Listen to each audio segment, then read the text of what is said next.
Top quality और consistent performance के लिए सिर्फ सिल्वर पंप नाम याद रखना।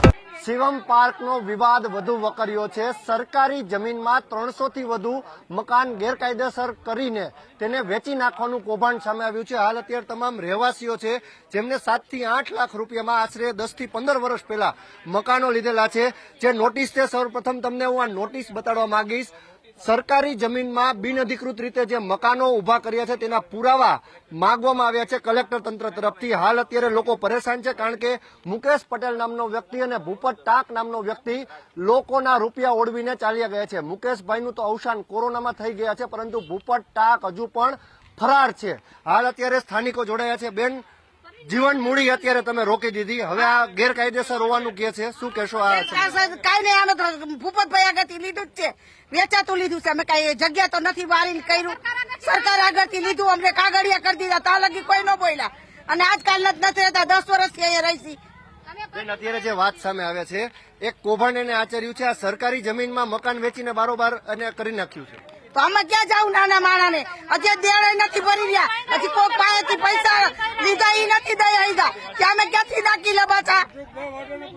શું કહેશો? અમે બધા અમે દીધેલા જ છે, અને અહીંયા અમને જયારે કીધા ત્યારે અમે દીધેલા છે। તમે કઈ રીતે મકાન લીધેલું છે? અમે લીધેલું છે અહીંથી જ લીધેલું છે, મારા પપ્પાએ એ નથી ખબર મને કેવી રીતના લીધેલું છે, પણ આજ અહીંયા જેટલા માણસો રહી છે એ અત્યારે રાત 10-11 વાગ્યા લગી કામ કરીને ગોઠણ સુધી પાણી ભરાઈ જાય તોય માણા કામે જાય છે, કામ કરે છે, કામ કરીને મકાન કરે છે, અને આવી રીતના અમે બધાય પુરાવા એને રજૂ કર્યા છતાંય આવી રીતના છાપામાં નોટિસો મોકલે છે, એને તો અમારે તો શું કરવાનું? બેન, અત્યારે મકાન પાડવાની વાત અત્યારે તંત્ર તરફથી સામે આવી છે, શું કહેશો? અત્યારે જો ગરીબોના મકાન પડશે તો જાશે કે? એ તો વાત છે, અત્યારે કોણ અમને મકાન દે? અમારે સારું, અમારી મૂડી હતી રોકી દીધી, હજી ભરી ન થઈ ગયા, તમે ક્યાં જાય? ઘરવાળો નથી, 2 છોકરા લઈને રહું છું, જાવું તો ક્યાંક જોયું તો જોઈ ને, અમારે ક્યાંક કરવું તો ખરે ને, આ લબાચો લઈને કેમ રખડવાનું? અમારાથી ભાડા ભરાય એવું નથી। એ રીતે બહેનો કર્યા, શું બેન તમારી રજૂઆત છે? એ બિલ્ડરોને પકડો સાહેબ, અમારી આગળ તમે ક્યાં જઈ બેસા? હારે તમે કયો અમારી આગળ તો બીજું કઈ તો છે નહીં, અમે હતું આમાં નાખી દીધું છે, અને 5 લાખ તો સાહેબ અમે વ્યાજવા લીધા છે, અને આ મકાન અમે લીધું છે, હવે અમારે શું કરવું? વ્યાજ ભરવું કે ઈ કરવું? વ્યાજ આવું શું કરવું? મારા ઘરવાળાને 13,000 રૂપિયા પગાર છે, ખાવાના કરવા મકાન લેવું, તમે કયો? રાજકોટના ગ્રામ્ય વિસ્તારનો આ પ્રશ્ન છે। મૈકા ગામનો આ વિસ્તાર કહેવાય છે, જેમાં 300 જેટલા મકાન સરકારી જમીન ઉપર બનાવીને બારોબાર વેચી નાખવાનું આ સમગ્ર કૌભાંડ બહાર આવ્યું છે। મુખ્ય જે વ્યક્તિ છે મુકેશ પટેલ, એનું કોરોનામાં મૃત્યુ થયું છે, પરંતુ ભૂપતભાઈ નામનો આ વ્યક્તિ છે તેને તમામ રૂપિયા લઈ લીધા છે। હાલ લોકોનો એવો આક્ષેપ છે કે અમે કાયદેસર રીતે પૈસા ભર્યા છે, અને પૈસા ભર્યા બાદ અમારે ક્યાં જવું? આપણે અન્ય વ્યક્તિ સાથે પણ વાત કરશું।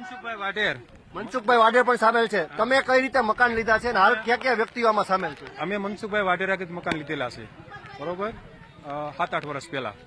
ભૂપતભાઈ ટાકનું પણ નામ આમાં સામેલ છે। અલગ અલગ પ્રકારના મકાન વેચેલા છે ને, નોખા ટોટલ 2 થી 3 લોકોની ટોળકી છે। હા, બધા એક જણાએ 10-10 મકાન બનાવીને વેચી આપેલા છે। તંત્રને શું રજૂઆત કરવા માંગશો? કારણ કે હવે સરકારી જમીનમાં ગેરકાયદેસર છે।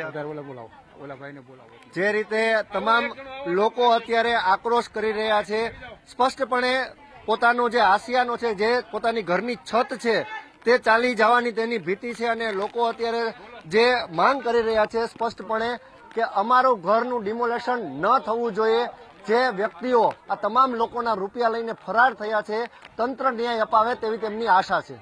કેમેરા પર્સન અભય ત્રિવેદી સાથે ઋષિ દવે, ન્યૂઝ કેપિટલ, મૈકા ગામ।